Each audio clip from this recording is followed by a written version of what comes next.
Thought आया कि लोग अपने सेल्फ डेवलपमेंट पे इन्वेस्ट करते हैं। So that was like a tight slab कि यार अभी तक अर्न कर रहे हो, पेरेंट्स ने इन्वेस्ट कर दिया आपकी कॉलेज के लिए, इंजीनियरिंग के लिए, जितना भी वो कर सकते थे, हमने खुद के ऊपर कितना इन्वेस्ट किया। कंसिस्टेंसी एंड डिसिप्लिन के बगैर तो ट्रांसफॉर्मेशन पॉसिबल ही नहीं, कोई चेंज भी पॉसिबल नहीं है। सपोज आज मैंने किया, 1 डे 2 डे मैंने किया, उसके बाद में मैं कंसिस्टेंट नहीं हूँ, डिसिप्लिन नहीं हूँ और मैं उसको नहीं कर रहा हूँ, तो ट्रांसफॉर्मेशन आएगा ही नहीं। तो अब मैं ये कंसिस्टेंसी कैसे मेंटेन करूँ? Yes, true. Then I realise कि 5-10 मिनट रीडिंग कर सकते हैं क्या? आंसर इज यस, चलो कर लेते हैं। थोड़ा सा होटल रूम में ही वर्कआउट हो सकता है क्या? बेसिक स्ट्रेचिंग हो सकता है। तो आप देखेंगे कि जो ह्यूमन बिहेवियर में चेंज है वो स्लो है, बोरिंग है और टाइम टेकिंग है। मतलब कंसिस्टेंसी एंड डिसिप्लिन की आपका मन नहीं भी कर रहा है फिर भी आपको करना होगा। तो सपोज मेरा मन वर्कआउट करने का नहीं भी कर रहा है फिर भी मुझे करना पड़ेगा। तो उनकी नीड को अंडरस्टैंड करना होता है, उनके पेन या प्रॉब्लम एरियाज को अंडरस्टैंड करना होता है एंड अकॉर्डिंगली फिर हमें अपना सॉल्यूशन उनको बताना होता है। सेल्फ डेवलपमेंट का ये थॉट कि था, मुझे बेहतर होना है। मुझे बेहतर होना है। Hi, this is Indraneel and welcome back to our channel, The Spotlight Beyond Profession. Today in our channel, we are having a podcast with Mr. Hem Singh Patle. Mr. Hem Singh Patle is a corporate trainer and he is also an individual trainer who works on habit development and discipline development and also in your personal development field. Not only so, Mr. Hem Singh Patle has written down a book by the name of The 5 Minutes Magical Habits. ये book right का process क्या है और book right करने के बाद इसको publish तक का जो जर्नी है, we try to explore entire process in this podcast. So please watch this podcast till the end so that you can understand the process of book writing, the process of publishing a book, and the importance of a corporate trainer. And before that, I would like to request you, please subscribe this channel so that you can have all the updates from our end. And you can also subscribe our business news channel by the name of TSBP News, where we cover top 5 business newses by the name of Business Bites Monday to Friday and Quick Bite, the most important business news of the day. So please watch this podcast till the end and subscribe this channel.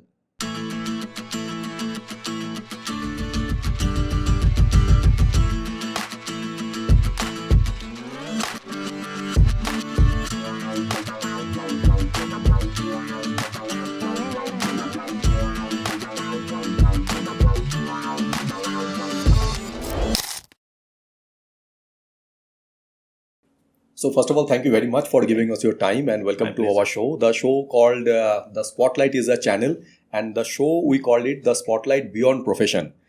Beyond Profession बोलने का purpose ये है कि in this entire podcast we will try to cover up your journey, that how you started, from where you started, so that people should understand that whatever you built, it is not an overnight scenario.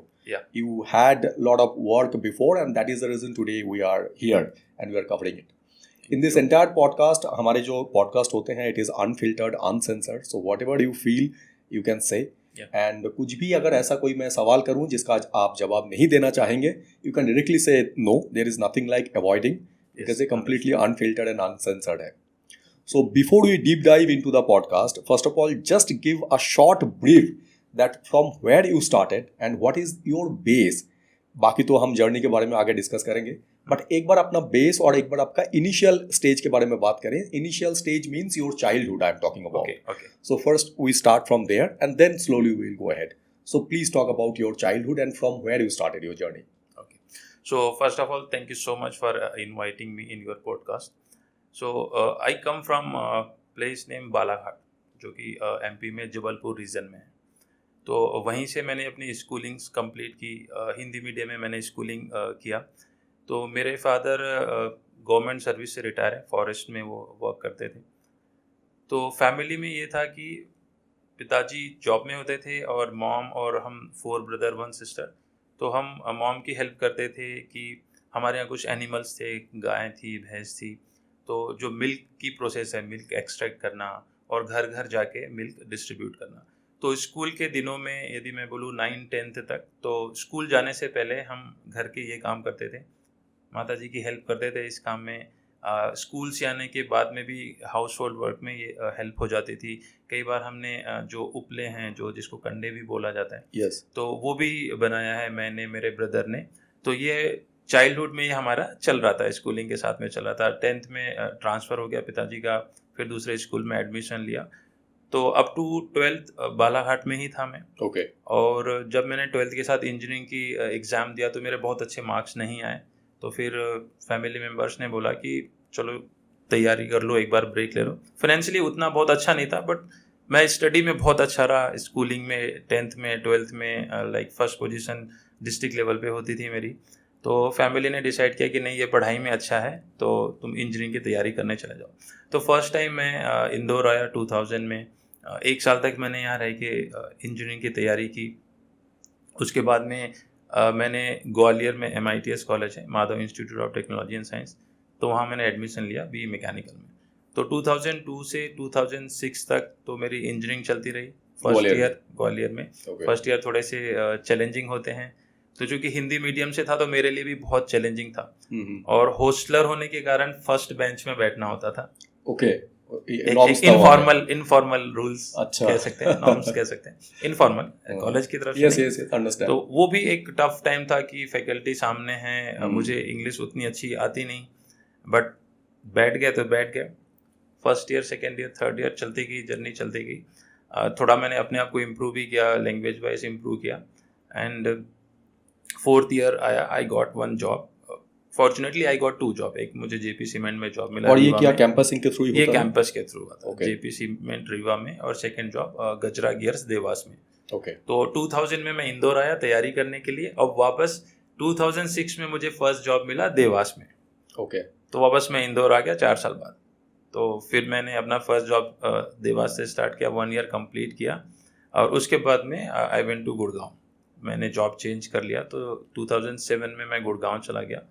तो MP से हूँ, but जैसी job मेरी journey start हुई, professional journey start हुई, तो मैं north में चला गया, गुड़गांव में रहा, मैं गाज़ियाबाद में रहा, रेवाड़ी में रहा। फिर फर्स्ट 6 ईयर्स मुझे कंपोनेंट मैन्युफैक्चरिंग में मैंने वर्क किया, ऑटोमोबाइल में ही। ओके, उसके बाद में 2012 में मैंने हीरो मोटोकॉर्प, जो कि पहले हीरो होंडा के नाम से so it was famous all थे। about a little bit corporate culture and Yes. corporate companies, their campus, Yes. engineering, यही सब Engineering. related चल रहा था। Yes. And then how it came to your mind that you should start something, and that to be in the training or in the book writing or something?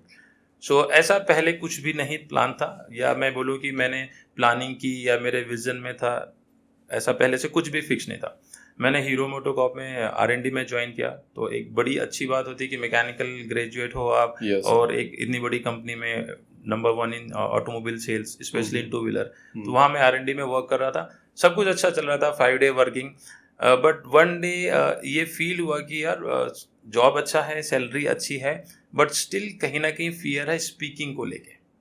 Okay. हमारी Public speaking. Public speaking को लेके। Okay. हमारी weekly meetings होती थी, तो जो juniors हैं वो बहुत अच्छे से बोल पा रहे हैं, Okay. और हमारे अंदर हेजिटेशन है, फ्लुएंटली बोल नहीं पा रहे हैं। Mhm. तो उस फियर ने ट्रिगर किया कि नाउ आपको कुछ तो एक्शन लेना है, right? Maybe join some speaking class और कोर्सेज, समथिंग लाइक दैट। तो वहां से एक ट्रिगर हुआ, I join one public speaking class online. That was majorly for the self development. हाँ, that was majorly for self development. Organisation से कुछ उसमें लिंक नहीं था। Okay. सेल्फ डेवलपमेंट का ये थॉट कि था, मुझे बेहतर होना है। मुझे बेहतर होना है, मुझे अपने इस फियर को, पर्टिकुलरली स्पीकिंग के फियर को So that I overcome should be in करना the gathering and I can also be on the same parameter. है। Yes, Okay. That was the purpose. That was the purpose. Okay. तो hero Jaipur में था मैं। उसके बाद 2018 में मैं वहाँ से मूव करके मैंने महिंद्रा R&D चेन्नई ज्वाइन कर लिया। Okay.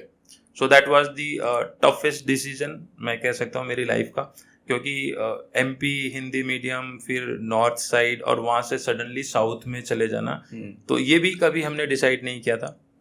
I discuss with my wife की ऐसी ऐसी अपॉर्चुनिटी है। मेरा बेटा था 2.5 साल का था, तो वाइफ ने भी सपोर्ट किया कि यस चले चलते हैं, अभी तो टाइम है। तो जब मैं साउथ में गया, तो आई कॉल इट, जब भी मुझे अपॉर्चुनिटी मिलती है, कि चेन्नई जो है सिटी ऑफ चॉइस है, यानी चेन्नई। तो चेन्नई जो है सिटी ऑफ चॉइस है। जब मैं चेन्नई गया तो वो चॉइस भी हुई और चेंज भी हुआ। तो वर्क वाइज बहुत अच्छी लाइफ चल रही थी, मंडे टू फ्राइडे वर्किंग था, महिंद्रा वर्ल्ड सिटी का कैंपस, वहाँ से स्टे से ऑफिस बहुत पास था, होम स्टे ऑफिस दोनों बहुत पास थे। तो आई रियलाइज़ कि यहाँ पे टाइम मुझे बहुत अच्छा मिल रहा है। तो जो मेरा सेल्फ ट्रांसफॉर्मेशन के ऊपर जो वर्किंग था उस पर मैंने और फोकस करना स्टार्ट किया। ओके। हाँ, तो जैसे स्पीकिंग का फियर है, then I started reading books, specially self help books, motivational books जिसे हम कहते हैं। और वहीं से एक थॉट आया कि लोग अपने सेल्फ डेवलपमेंट पे इन्वेस्ट करते हैं। So that was like a tight slap कि यार अभी तक अर्न कर रहे हो, पेरेंट्स ने इन्वेस्ट कर दिया आपकी कॉलेज के लिए, इंजीनियरिंग के लिए, जितना भी वो कर सकते थे, हमने खुद के ऊपर कितना इन्वेस्ट किया। True, very true. जनरली होता है कि इनकम आ रही है, कार खरीद ली, ये खरीद लिया, वो एक्सपेंडिचर खरीद में लिया, ज्यादा ध्यान है, एक्सपेंडिचर में जा रहा है। तो खुद को अपग्रेड करने के लिए Very हमने true, क्या very इन्वेस्ट true, किया। yes, true. तो वो एक जबरदस्त तमाचा था खुद के ऊपर। देन मैंने एक टोस्ट मास्टर क्लब होता है, that is specially for public speaking, वो ज्वाइन किया चेन्नई में ही। तो मैक्सिमम साउथ इंडियंस होते थे, मैं अकेला नॉर्थ इंडियन। तो लोकल ट्रेन से जाना, उसको वीक में एक बार अटेंड करना, वो एक मैंने एक्शन स्टेप्स लिया।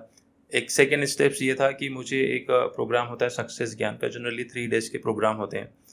तो first time Friday Saturday Sunday, तो फ्राइडे भी वर्किंग होता है। तो फर्स्ट टाइम मैंने फ्राइडे पूरी छुट्टी ले ली, सैटरडे संडे 3 दिन तक कंटिन्यूस सुबह से शाम वो क्लासेस होती है फुल डे की। तो वो मैंने अटेंड किया और वहाँ से भी मुझे काफ़ी क्लैरिटी आई कि हम एज ए वर्किंग प्रोफेशनल्स अपने ही जोन में होते हैं। सुबह शाम ऑफिस इतना ही ठीक है, ज़्यादा से ज़्यादा ऑफिस की बातें होंगी, फ्यूचर की बातें होंगी। बट जब मैं वो प्रोग्राम अटेंड किया तो मैंने देखा कि छोटे छोटे बिजनेस ऑनर्स, कोई टी शर्ट मैन्युफैक्चरिंग कर रहा है या प्रिंटिंग कर रहा है या किसी का कार्ड प्रिंटिंग का बिजनेस है, तो स्मॉल बिजनेस ऑनर्स जो हैं वो इस तरीके के इवेंट्स ज्वाइन करते हैं, वो लर्निंग में इन्वेस्ट करते हैं। ये एक रियलाइजेशन हुआ। तो मुझे लगा कि मुझे भी इस पाथ में और आगे कंटिन्यू रहना चाहिए। वहाँ से फिर एक नेक्स्ट स्टेप मैंने ये लिया कि मैंने एक मेंटर के साथ एसोसिएट हुआ। And first time I think 75,000 rupees कुछ मैंने अपने मेंटर को पे किया कि आप मुझे 75,000 हाँ कि आप मुझे मेंटरिंग करो कि कैसे मैं अपने इस फियर को ओवरकम कर सकता हूँ। ओके। तो उन्होंने मुझे रिकमेंड किया कि हमारी वीकली क्लासेस होती थी, ऑनलाइन क्लासेस होती थी, ये बुक्स आप रीड करो, रीड करने के बाद में आपको वीडियोस बनाने हैं। तो फर्स्ट टाइम मैंने यूट्यूब वीडियोस बनाए। पहला वीडियो जब रिकॉर्ड किया तो करीब 12 रीटेक के बाद में वो पहला वीडियो, फर्स्ट टाइम मैंने ब्लेजर पहन के वो वीडियो बनाया। 12 रीटेक के बाद वो वीडियो अपलोड हुआ। अब जब मैंने वीडियो अपलोड किया यूट्यूब पे तो सब लोगों ने पूछना स्टार्ट कर दिया कि भाई ये क्या स्टार्ट कर दिया। आज की डेट में यदि आप देखोगे तो लिंक्डइन या यूट्यूब पे हर कोई वीडियो बना रहा है। यस। बट 2018-2019 में इतना कॉमन नहीं था। बिल्कुल नहीं था। आज कंपनी के हर टॉप पोस्ट पे जो बैठा हुआ व्यक्ति है वो भी कंटेंट लिख रहा है।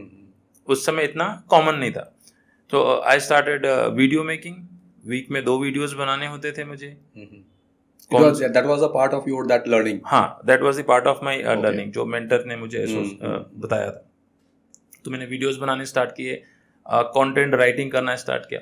अब जॉब में रहते हुए आपको कंटेंट भी लिखना है। 8:30 से आपके 5:36 तक वर्किंग आवर्स है। तो उसको ऑफिस टाइम से पहले कंटेंट मेंशन कर देना, शेयर कर देना, और ऑफिस आवर्स के बाद में शेयर करना। वो एक थोड़ी सी प्रैक्टिस स्टार्ट की, एक हैबिट स्टार्ट की कि मुझे कंटेंट डालना है। अब जब मैं ये कंटेंट शेयर करता था तो एक फियर ये भी था कि यार ऑलरेडी बहुत सारे लोग लिख रहे हैं, हमारा कंटेंट कौन रीड करेगा। True, very true. और कोई एक्सपर्टीज भी नहीं है। वो एक थॉट था। बट मेंटर ने बोला करते जाओ। हमने उसके ऊपर फॉलो किया, उसको स्टार्ट कर दिया। वीडियोस बनाने स्टार्ट किए। वीकली 2 वीडियोस बनाते थे। टाइप के वीडियो बनाते थे आप? ये जो वीडियोस होते थे बेसिकली ये पर्सनल ट्रांसफॉर्मेशंस के ऊपर होते थे, हैबिट्स के अराउंड होते थे। How you can develop yourself, self development को और थोड़ा सा पॉलिश करने के लिए जो भी तरीका आपको समझ में आता था, you are doing that only.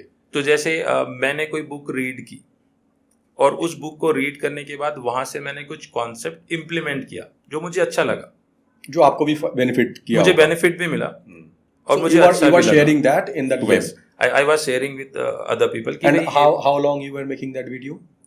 ये video 2 minutes 3 minutes okay durations के होते थे। okay, got it. तो एक है कि मैंने कॉन्सेप्ट रीड किया, फिर उसको मैंने अपने तरीके से इम्प्लीमेंट किया। कि मैं अपने रूटीन में उसको कैसे एडजस्ट कर सकता हूँ। सपोज या तो रीडिंग हो गया, या वर्कआउट हो गया, या मेडिटेशन हो गया, या जो भी प्रैक्टिस मैंने लर्न की और उसको मैंने इम्प्लीमेंट किया। So I started sharing with people कि भाई ऐसा मैं कर रहा हूँ, मुझे अच्छा लग रहा है, मुझे बेनिफिट हो रहा है, आप भी करके देखो। ओके, और ये कौन से ईयर की बात कर रहे हैं हम? ये 2019 से स्टार्ट हो गया। 2019 में आपने स्टार्ट किया ये Yes. वीडियो बनाना, and Yes. That was uploading twice in a week. Twice in a week. Okay, and 2 to 3 minutes और maximum 4 yes minutes. Yes okay, आप ही बनाते थे एंड आप ही अपलोड कर देते थे उसको। यस। Got it.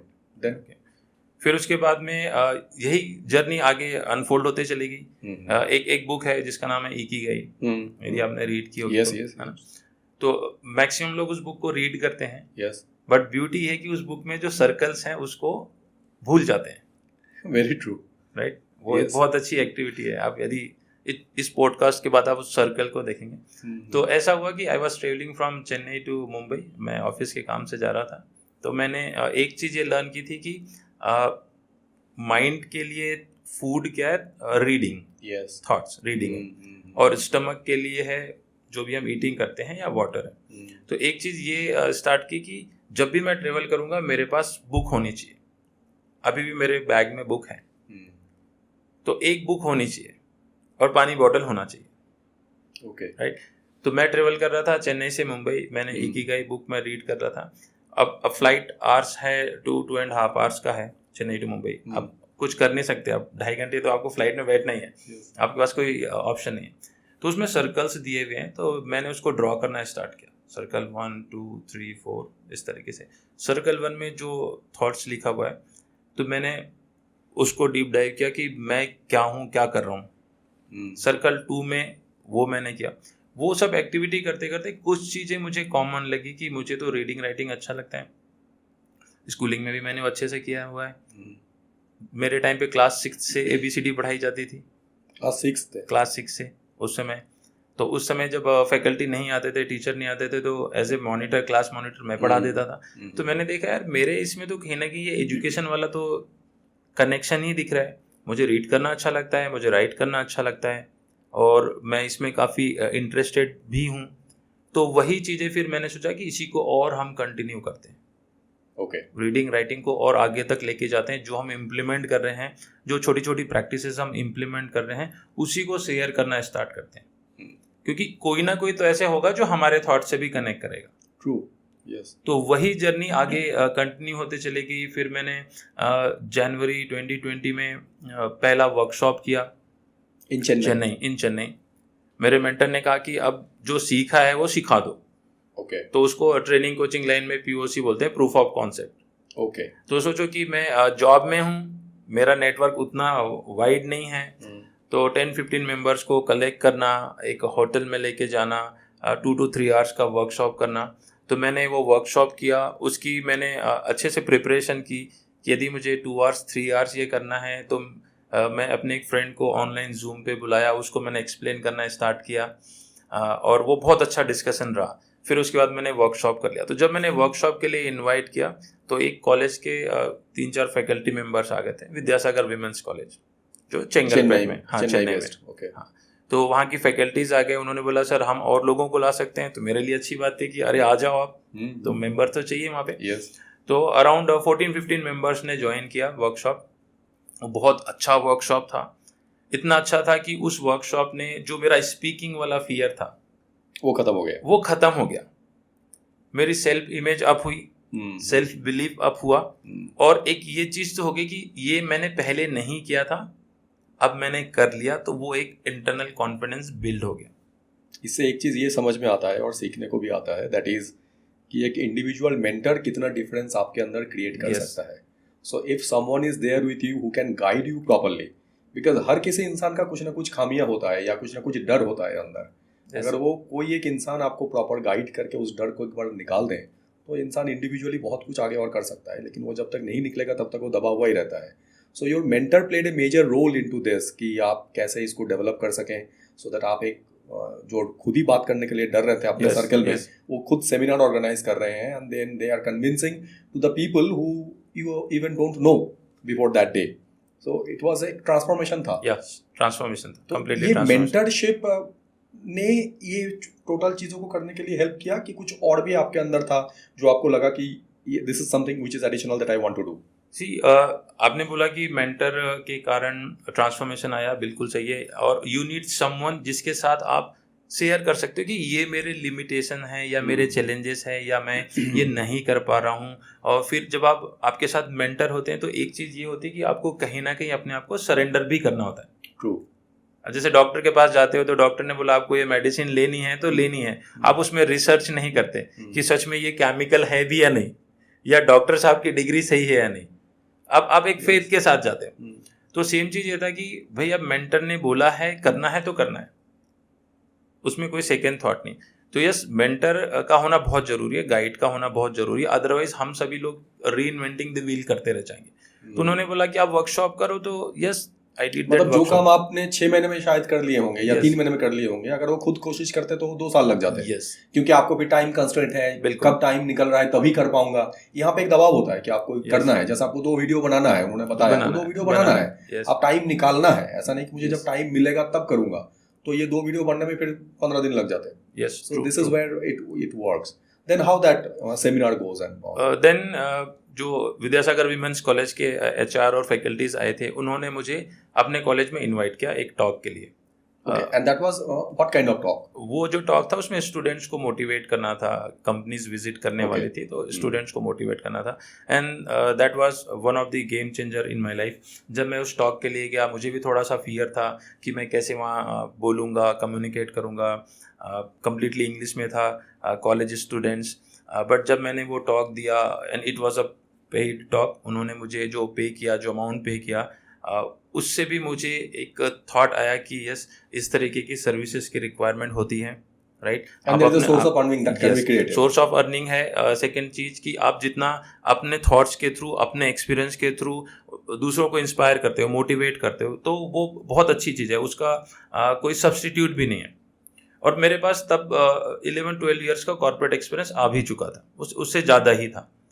तो जब मैंने उस कॉलेज में टॉक दिया तो वहाँ से भी मुझे एक कॉन्फिडेंस मिला, राइट, और क्लैरिटी मुझे आई कि इस तरीके की चीज़ों की भी रिक्वायरमेंट होती है, जो कि मैं अवेयर नहीं था। हो सकता है मेरे नेटवर्क में कोई नहीं था, मेरे इन्वायरमेंट में कोई नहीं था।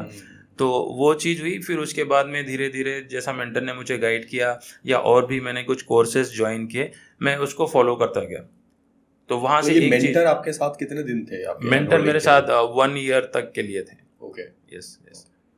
फिर मैंने ये देखा कि जो भी इस डोमेन में है, ट्रेनिंग कोचिंग में जो भी है, उनके साथ एक चीज़ है कि उनके पास बुक है। उनके पास बुक है। तो मैंने सोचा कि मैं बुक रीड करता हूँ, मैं नोट्स बना रहा हूँ, तो एक काम करते हैं कि ऐसी कुछ बुक लिख लेते हैं जो कि हम अपने एक्सपीरियंस शेयर कर सकें। तो जैसे मैं पहले 10:30-11 PM तक रात में half an hour 45 minute book reading करता था। तो फैमिली में ये था कि अरे यार इतना लेट आप बुक रीडिंग कर रहे हो, फैमिली को भी टाइम चाहिए। एक छोटा सा वो क्लेश आया। फिर मुझे लगा कि नहीं, रीडिंग तो करनी है, क्या कर सकते हैं। Then I started changing my time कि अब एक काम करते हैं, सुबह थोड़ा सा जल्दी उठते हैं। तो यदि मैं पहले 5 AM उठता था तो मैंने उसको 4:30 किया। तो शुरू के 2-3 साल मैंने ये रूटीन रखा। तो मैंने रीडिंग को शिफ्ट कर लिया मॉर्निंग में, और जो बाकी प्रैक्टिसेस होती है, मॉर्निंग रिचुअल्स होते हैं, वो मैंने स्टार्ट किया। वहाँ से फिर एक डायरेक्शन आई कि यदि मैं ये कर रहा हूँ, मुझे अच्छा लग रहा है, तो और लोगों के साथ भी शेयर करते हैं। तो चाहे वो फेसबुक के थ्रू कनेक्ट हो या लिंक्डइन के थ्रू कनेक्ट हो, उनको भी बताना स्टार्ट किया। और वहाँ से एक ऑनलाइन सेशन स्टार्ट हो गए, बहुत नॉमिनल फीस के साथ में। एंड ये हम बात कर रहे हैं अभी 2019 की, 20 की हम बात Yes, कर रहे हैं। yes. Okay. And from Chennai. तो वो ऑनलाइन जूम के ऊपर क्लासेस शुरू हो गई, बहुत नॉमिनल अमाउंट के साथ। अच्छा, मुझे ये एक्सपीरियंस भी नहीं था कि हमें कितना चार्ज करना चाहिए। Yes. बाकी लोग जो चार्ज कर रहे हैं उस हिसाब से। True. तो कभी 5 मेंबर्स ने ज्वाइन कर लिया, कभी 7 मेंबर्स ने ज्वाइन कर लिया। तो एक साइड रीडिंग चल रही थी, खुद के ऊपर भी वर्क चल रहा था, रीडिंग भी चल रही है, वीडियो मेकिंग भी चल रही है, कंटेंट राइटिंग भी चल रही है।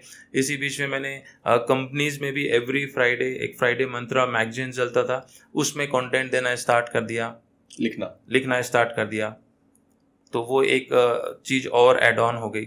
ये टोटल जो आपका मतलब मेंटर को हायर करने से लेके यस, खुद के सेमिनार देने के लिए, ये एंटायर जो प्रोसेस है, इसमें आप जो हमारी एक डिसिप्लिन वाली लाइफ होनी चाहिए, मतलब आपको जो करना है वो करना है, उसके लिए टाइम निकालना है तो निकालना है, और किसी भी चीज़ को करने के लिए कंसिस्टेंसी की ज़रूरत है। ट्रू। आप कितने रेटिंग करते हैं ये डिसिप्लिन और कंसिस्टेंसी को to get that success what you are aspiring for और wanting to be achieving at that level? How do you rate this consistency and discipline in this? See consistency and discipline के बगैर तो transformation possible ही नहीं है, कोई change भी possible नहीं है। सपोज आज मैंने किया, 1 डे 2 डे मैंने किया, उसके बाद में मैं कंसिस्टेंट नहीं हूँ, डिसिप्लिन नहीं हूँ और मैं उसको नहीं कर रहा हूँ, तो ट्रांसफॉर्मेशन आएगा ही नहीं। तो आप देखेंगे कि जो ह्यूमन बिहेवियर में चेंज है वो स्लो है, बोरिंग है और टाइम टेकिंग है।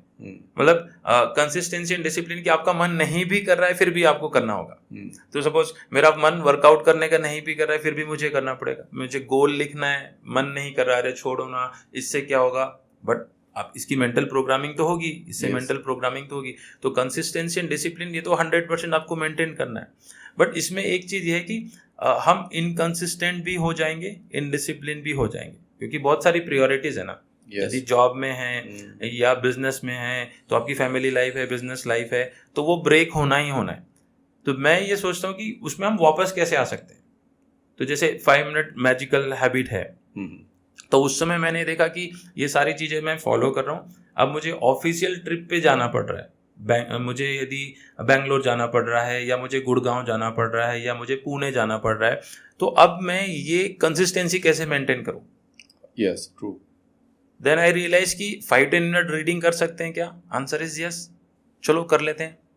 थोड़ा सा होटल रूम में ही वर्कआउट हो सकता है क्या? बेसिक स्ट्रेचिंग हो सकता है क्या? हम वॉकिंग कर सकते हैं ऑफिस आवर्स के बाद में, इवन इन डिफरेंट सिटी।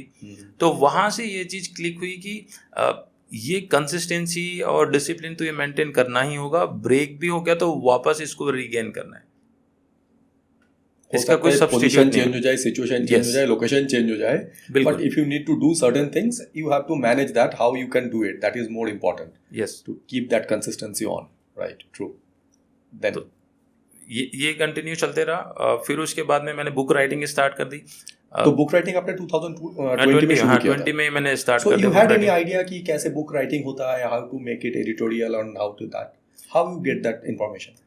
उसमें मैं सिर्फ मैंने किसी कोर्स को ज्वाइन नहीं किया बुक राइटिंग के लिए। शेयर करता हूँ। तो जैसे मैं एक बुक रीड कर रहा हूँ, फॉरेन ऑथर की मैं बुक रीड कर रहा हूँ, तो उसमें मैं देख रहा हूँ कि ऑथर अपने फैमिली के बारे में बता रहा है। ओके, हाँ, ऑथर ये भी बता रहा है कि हमारे फ्रिज में ये सामान रखा होता था तो हम इसको ज़्यादा कंज्यूम करते थे, मैंने मेरी वाइफ ने डिसाइड किया कि उसको फ्रिज से हटा देते हैं तो हम उसको कम कंज्यूम करेंगे। तो मैंने ऑब्जर्व करना स्टार्ट किया कि बाकी लोगों ने बुक कैसे लिखी है।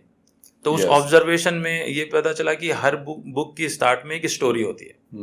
आपने भी नोटिस किया होगा, ऑथर की स्टोरी होती है। कहाँ से उन्होंने जर्नी शुरू की, कहाँ से जर्नी स्टार्ट की, क्या पेनफुल था, या हो सकता है कि चाइल्डहुड में कुछ एक्सीडेंट हो गया था। That is the introduction to the readers कि ऑथर कौन है, कितने ऑथेंटिक है, so that they should go ahead with. तो वो मैंने नोटिस करना स्टार्ट किया कि हर बुक की राइटिंग जो है, बुक की जर्नी जब स्टार्ट होती है, ऑथर की जर्नी स्टार्ट होती है, तो उसमें एक स्टोरी होती है। तो मैंने फिर विजुलाइज करना स्टार्ट किया, मेडिटेट करना स्टार्ट किया कि मेरी जर्नी कैसी थी, जब चाइल्डहुड की मेरी जर्नी कैसी थी। तो मैंने उसको इस तरीके से डिवाइड किया, 1 to 5 ईयर कुछ याद आ जाता है तो 5 to 10 ईयर्स कुछ याद आ जाता है तो मैं क्या करता था। तो जैसे मैंने बोला कि मैं स्कूलिंग के अलावा हम मिल्क सेलिंग करते थे, हम वो उपले बनाया करते थे, पिताजी फॉरेस्ट में जॉब करते थे तो वो अक्सर फैमिली से बाहर होते थे 1 month 2 month, मॉम ये सारी चीज़ें मैनेज करती थी। तो मैंने देखा यार ये तो बुक में आ जाएगा क्योंकि बाकी ऑथर ने भी लिखा हुआ है। यस,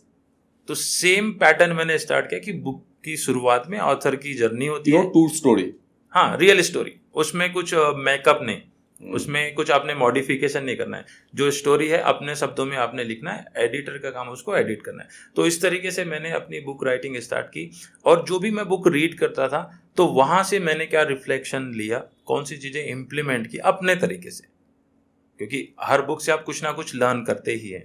यस, तो वो मैंने चैप्टर फॉर्म में शेयर करना स्टार्ट कर दिया कि ये चीज़ मैंने लर्न की, ये मेरा मुझे रिजल्ट मिला, इस तरीके से मैंने किया। तो इसके लिए मैंने 2-3 तरीके ये अपनाए कि मैं डेली 500 वर्ड्स मुझे लिखना है, ऐसा मैंने डिसाइड किया। ओके, तो मैं क्या करता था कि मैंने एक्सेल पे मैं लिख रहा वर्ड फाइल में मैं लिख रहा हूँ, तो जैसे ही 500 वर्ड्स हो जाते थे उसके बाद मैं उसको बंद कर देता था और कंप्लीटली रॉ जो भी मुझे समझ में आ रहा है वो। दूसरा, मैंने एक चैप्टर्स की लिस्ट बना ली थी। रीड करते करते मुझे लगा हाँ यार ये तो मैं फॉलो करता हूँ, ये एक चैप्टर होना चाहिए। मतलब the reading was totally happening Yes. on habits, Yes. on how to for the self improvement. For the self-improvement. Yes. Okay. तो इस तरीके से मैं राइटिंग करते चला गया और करते करते अराउंड 30,000 वर्ड्स हो गए। तो ऐसे यदि सोचे 30,000 वर्ड्स तो बहुत लगता है, Yes. बट मैंने सिर्फ ये किया 500 के अगर 500 वर्ड्स लिखना है, पॉसिबल है। यस वो लिखना है। फिर उसके बाद में मैंने अपने नेटवर्क पे चेक किया कि कौन मुझे एडिटिंग में सपोर्ट कर सकता है। तो जब मैंने अपने एडिटर को अप्रोच किया तो मैंने उनको बोला कि मैंने बहुत ही मिस्टेक्स किए हैं, ग्रामर में भी बहुत सारी मिस्टेक्स हैं, बट मेरी एडिटर ने बोला कि आपने लिखा है वो अच्छी चीज़ है, अभी बहुत सारे लोग लिखते नहीं हैं। तो उन्होंने उस 30,000 वर्ड्स पे कैंची चलाई एंड इट बिकम 15,000, हाफ हो गया। ओके। अब हाफ हो गया तो मुझे लगा यार मैंने बहुत मेहनत की, इतना मैंने लिखा।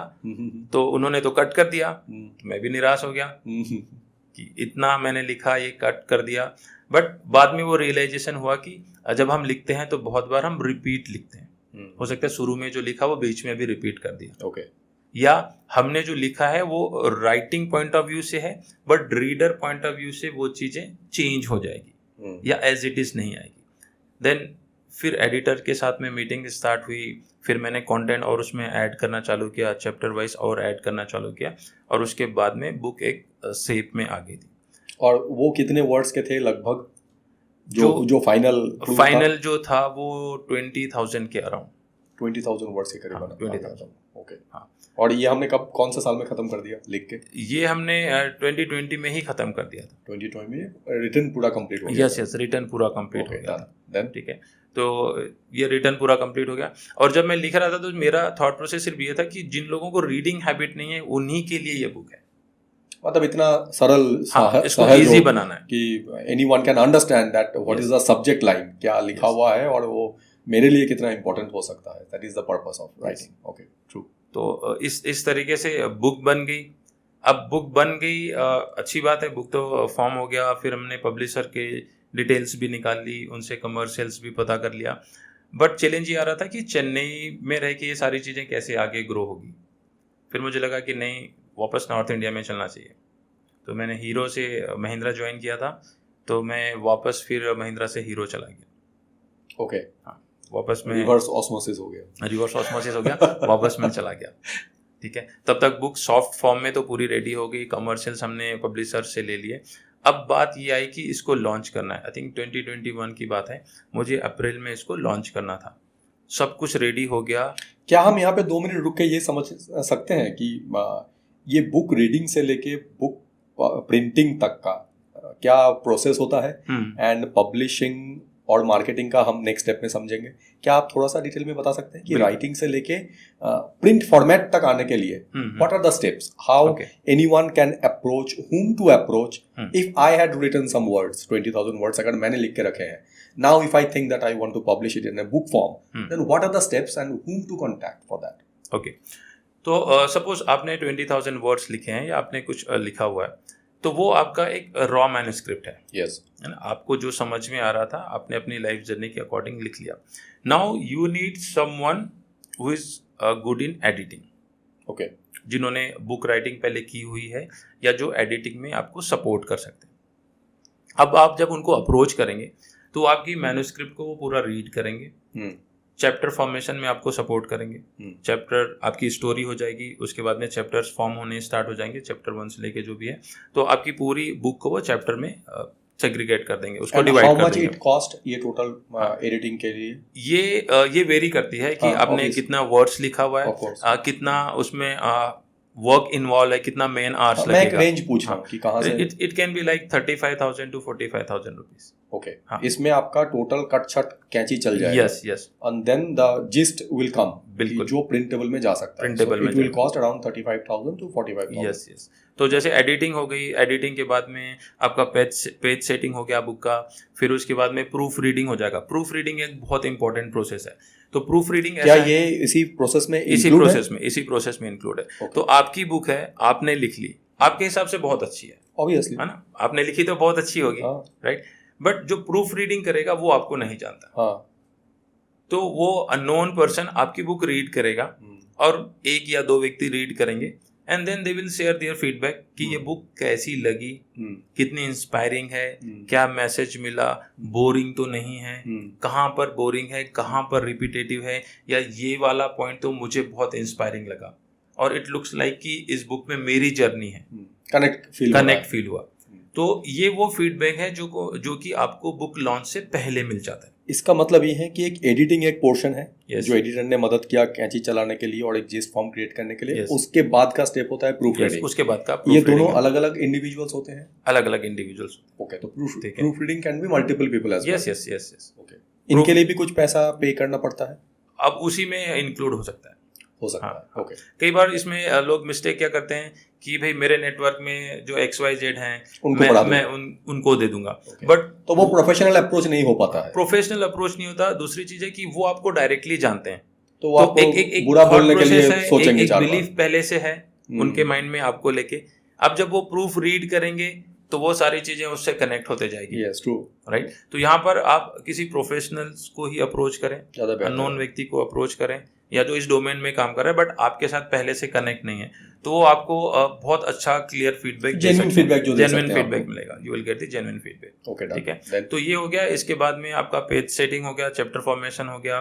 फिर बुक के लिए आपको ISBN चाहिए होता है, इंटरनेशनल सोसाइटी बुक नंबर। तो ISBN के लिए आपके कुछ डॉक्यूमेंट्स चाहिए होते हैं, पर्सनल डॉक्यूमेंट्स चाहिए होते हैं। पूरा उसका वेबसाइट है गवर्नमेंट का, उसमें आपको लॉगिन करना होता है, अपनी डिटेल्स अपलोड करनी होती है, बुक की कुछ इन्फॉर्मेशन शेयर करनी होती है। तो जैसे अपना पैन नंबर है, आधार नंबर है, वैसे ही हमारे बुक का एक नंबर आ जाता है। आप बुक के बैक साइड में देखेंगे तो QR कोड के साथ जो नंबर होता है वो आपकी बुक का ISBN नंबर है। और जो राइट्स हैं बुक के वो आपके साथ होते हैं, आपके खुद के होते हैं। इसमें दो चीज़ें होती है, एक ट्रेडिशनल पब्लिकेशन होता है और एक सेल्फ हेल्प पब्लिकेशन होता है।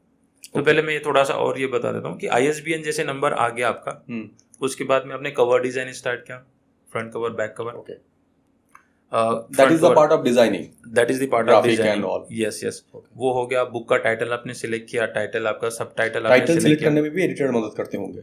यस, ब्रेनस्टॉर्मिंग करते हैं। ओके। तो जो आपके बुक का कंटेंट है उसी से मैच करता हुआ वो टाइटल क्रिएट करेंगे and they will create the sub title also. तो इस तरीके से आपके कवर डिजाइनिंग हो गई। अबाउट बुक लिखना होता है कि ये बुक किस टॉपिक पर है, क्या मैसेज इस बुक से मिलने वाला है। अबाउट ऑथर की, ऑथर की क्या प्रोफाइल है, राइट, ये पूरा हो गया। तो ये एक तरीके से आपका सॉफ्टवर्क रेडी हो जाता है। यहाँ पर मैं ये शेयर करना चाहूँगा कि जो बुक है वो अथॉरिटी बिल्डिंग में बहुत हेल्प करती है। क्योंकि एक साइड है कि आप विजिटिंग कार्ड दे रहे हैं, एंड वी ऑल नो कि लोग विजिटिंग कार्ड को कैसे हैंडल करते हैं या कैसे डील करते हैं या उसे कहाँ पर रखा जाता है, राइट। एंड सेकेंड साइड कि आप विजिटिंग कार्ड के बजाय आप अपनी बुक किसी को गिफ्ट कर रहे हैं, तो डेफिनेटली उसको बहुत अच्छे से रखा जाएगा। तो बुक आपको अथॉरिटी बिल्डिंग में बहुत हेल्प करती है। तो अथॉरिटी में आप देखोगे ऑथर ऑलरेडी लिखा हुआ है। ओके, तो आपका ये सॉफ्टवेयर कंप्लीट हो गया। इसके बाद में अब आपको इसको प्रिंट करना है, पब्लिश करना है। तो जैसे आपने देखा होगा कि जायको पब्लिकेशन है, पेंगुइन है, तो जो बड़े नाम हैं, यदि आप इनको अप्रोच करते हैं तो भी आप अपनी बुक पब्लिश करवा सकते हैं। हाउ दे डिसाइड कि आपका बुक पब्लिश करना है कि नहीं करना है? फर्स्ट थिंग इज कि आपको उनके कॉन्टेक्ट्स लेने पड़ेंगे। Then you have to write a mail कि मैंने ये बुक लिखी हुई है। फिर उनकी अवेलेबिलिटी चाहिए कि वो कितने अवेलेबल है, नहीं है, आपका कंटेंट उनको पसंद आ रहा है, नहीं आ रहा। तो वो हो गया आपका ट्रेडिशनल पब्लिकेशन। एक तो वो रूट हो गया, थोड़ा सा टाइम टेकिंग है बट एक वो मेथड है। ओके, अब उनको अप्रोच करो, अपना कंटेंट जो भी मिनिमम इन्फॉर्मेशन शेयर करना है, फिर उन्होंने यदि सिलेक्ट किया, फिर उनके जो कॉन्ट्रैक्ट हैं वो आप साइन ऑफ करोगे, तो वो एक पूरा प्रोसेस हो गया। That is traditional publication. And मोटा मोटा कितना समय लगता है इस ट्रेडिशनल प्रोसेस में? ट्रेडिशनल पब्लिकेशन ये तो पब्लिशर पे डिपेंड करेगा, मतलब it can take 6 month. Yes, ये पब्लिशर पे डिपेंड करेगा। आपकी स्टोरी उनको इंस्पायरिंग लग रही है, नहीं लग रही है। ये मैं आपको इसलिए पूछ रहा हूँ टाइमलाइन, बिकॉज जो भी आपने लिखा है उसका एक रेलेवेंसी है। ट्रू एक टाइम का। ट्रू सो अगर वो डिले होता है तो वो रेलेवेंसी धीरे धीरे Yes. करके डाइल्यूट होना शुरू होता है, तो रेलेवेंट रहना भी बहुत जरूरी है, तभी जाके कनेक्ट करते हैं लोग जो रीड करते हैं basically. Yes. That is the reason I am asking you this. Yes. तो ट्रेडिशनल पब्लिकेशंस को भी आप अप्रोच कर सकते हैं, आपको वहाँ से रिप्लाई आ गया, वो आपकी बुक पब्लिश करने को रेडी है, तो आप जा सकते हैं। सेकेंड मेथड है कि यार मेरे पास 6 मंथ नहीं है, सपोज ट्रेडिशनल पब्लिकेशन 6 मंथ ले रहा है, 9 मंथ ले रहा है, और मेरे पास उतना टाइम नहीं है, मुझे तो अपनी बुक रेडी हो गई, मुझे पब्लिश करनी है। तो यहाँ पर आप सेल्फ पब्लिकेशंस जो है, आपने बहुत सारे नाम सुने होंगे सेल्फ पब्लिकेशंस में, उनको आप अप्रोच कर सकते हैं। ओके। तो सेल्फ पब्लिकेशन कैसा है कि आपका मैन्युस्क्रिप्ट रेडी है, एडिटिंग हो गया, सब कुछ रेडी है, आप उनको अपना मैन्युस्क्रिप्ट शेयर करते हैं, फिर आपको वो बुक लिस्टिंग में पूरी हेल्प करेंगे, किंडल के ऊपर, अमेजन के ऊपर, ई बुक के ऊपर, ग्लोबली आपको बुक लिस्ट करने में वो हेल्प करेंगे। वो अपनी वेबसाइट्स में भी आपकी बुक लिस्ट, अच्छा, जैसे हम बोलते हैं कि our book is available in Yes, Amazon yes. and all these platforms. Okay. Yes. And तो- how much it cost then? Again आपका 35 से लेके 55 इवन 1 लाख रुपीज तक ये वेरी करता है, अलग अलग पब्लिशर्स हैं।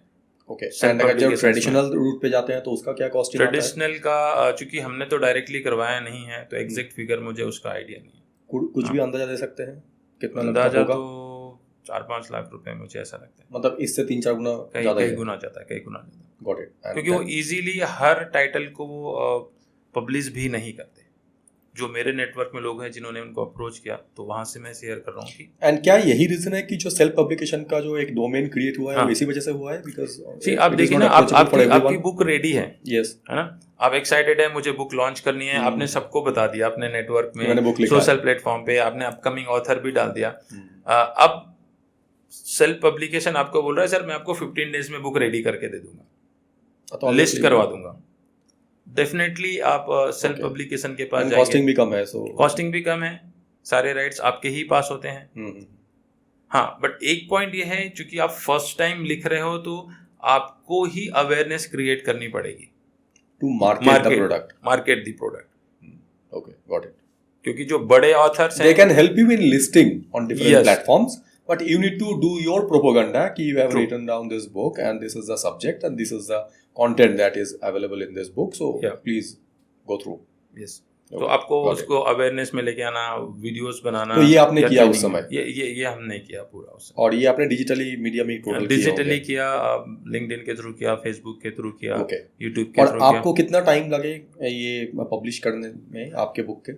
मुझे तो विद इन 2 मंथ में ये पब्लिश हो गया था, Publish सब हो कुछ रेडी होने के बाद। और ये जो कॉस्टिंग की हम बात कर रहे हैं सेल्फ हाँ, पब्लिकेशन की, क्या इसमें ये भी डिपेंड करता है कि आप कितनी कॉपीज निकालना चाहते हैं उसके ऊपर? नहीं, इसमें जो मैंने आपको प्रोसेस बताया, एक तो ये हो गया एडिटिंग वाला, और दूसरा हो गया लिस्टिंग वाला। एडिटिंग में अपने 35 to 45,000 के बीच एडिटिंग Yes, हो गया, हाँ। जिसमें proof reading can be included Yes, yes. और can be separate as well, so it depends.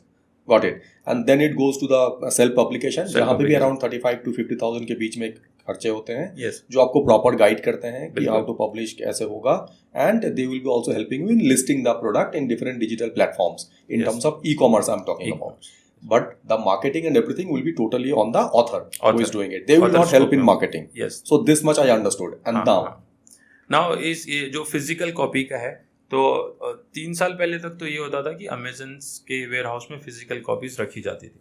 yes, अभी प्रिंट ऑन डिमांड का कॉन्सेप्ट है, क्योंकि इन्वेंट्री कॉस्ट ज्यादातर कोई Manage- मेंटेन नहीं हाँ, करना ज़्यादा चाहता। maintain नहीं तो प्रिंट ऑन डिमांड में जैसे आपकी बुक अमेजन के ऊपर लिस्ट है, किसी ने एक कॉपी ऑर्डर की, तो अमेजन के जो लिस्टेड वेंडर है उसको प्रिंट करेंगे और वाया डिलीवरी वो उसको, तो ये काफी समय नहीं लगेगा इसमें डिलीवर होने नहीं ये में? हो जाता है, फास्ट हो जाता है।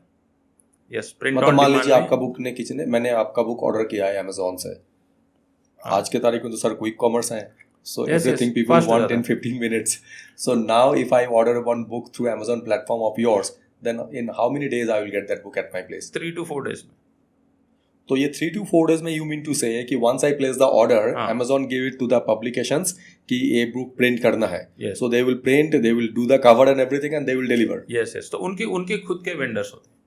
Amazon के खुद के हाँ, होते हैं, उनके खुद के वेंडर्स होते हैं। तो जब आपकी बुक लिस्ट होती है, तो वहाँ पे वेंडर्स तो लिस्ट उनके पास कंटेंट होते हैं, कवर होते हैं, they just need जो to- हमने अपलोड किया, हम्म, जो आपके पब्लिशर हैं, उन्होंने जब आपकी बुक लिस्ट की अमेजन के प्लेटफॉर्म पे, तो पूरा कंटेंट जो बुक है वो like upload YouTube cover video जैसा हुआ है। अपलोड होता है, Yes, वैसे ही yes, वहाँ पे yes. अपलोड होता है टोटल कंटेंट, हाँ, जितने तो- भी 20,000 वर्ड्स आपने Yes. एडिटेड लिखे हैं, वो टोटल वहाँ पे तो अपलोड वो एक बुक के फॉर्म में Got अपलोड it, होती got है, it, जो got उसका it. स्ट्रक्चर होता है, Yes. पेज सेटिंग उस फॉर्मेट में अपलोड होती है, कवर्स भी अपलोड होते हैं. Okay. तो आप ये देखिए ना कि आपने इंदौर से एक बुक लिस्ट की अमेजन के ऊपर, राइट, और कोई दुबई में या यूएस में ऑर्डर कर Purchase रहा कर है. रहा है, हाँ, अब yes. यहाँ से तो वो फिजिकली जाएगी नहीं, हम्म, वाइबल नहीं है कॉस्ट वाइज. तो वहां पर यदि कोई ऑर्डर करता है तो इसी मेथड से प्रिंट होके मिलेगी. okay. तो ये प्रिंट ऑन डिमांड है.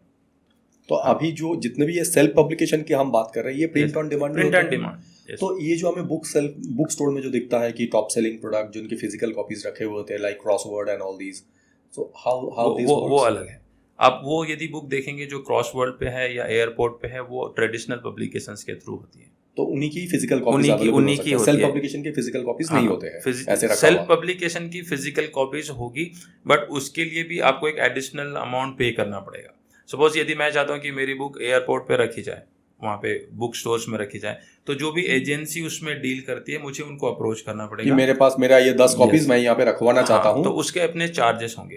क्रॉसवर्ड में यदि आप रखते हैं तो क्रॉसवर्ड का पूरा पैकेज है कि यदि आप 20 बुक्स रखते हैं, फ्रंट लाइन में रखते हैं, इतने चार्जेस होंगे. लाइक द रिटेल स्टोर ऐसा चलता है यस, रिटेल स्टोर की तरह. लोकेशंस के ऊपर डिपेंड करता है कि Yes. How much you need to pay. और विद इन ईयर यदि वो सेल नहीं हुई तो भी उनके कंडीशंस होंगे कि या तो आपको वापस लेके जानी है, ये सारी चीज़ें. तो ये उन ऑथर्स के लिए जो फर्स्ट टाइम लिख रहे हैं, वेल एस्टेब्लिश हैं, उनका वो तो- तो ट्रेडिशनल पब्लिकेशन से जाएंगे. बट किसी ने फर्स्ट टाइम बुक लिखी और उनके लिए दीज आर चैलेंजेस. हाँ, ये चैलेंजेस हैं. So now I come to again the self publication कि आपने पब्लिश हो गया, बुक प्रिंट हो गया है, मतलब प्रिंटिंग के लिए रेडी है. प्रिंटिंग के लिए रेडी. नाउ एक तो ये ऑनलाइन प्लेटफॉर्म में अवेलेबल हो गया है कि Yes. वहाँ पे ऑर्डर ऑन मतलब print on demand. Print on demand. Okay. और कुछ तो ऑब्वियसली ऑथर रखना चाहते होंगे, यस, बिल्कुल रखना चाहते हैं. तो इसका क्या प्रोसेस होता है फिर?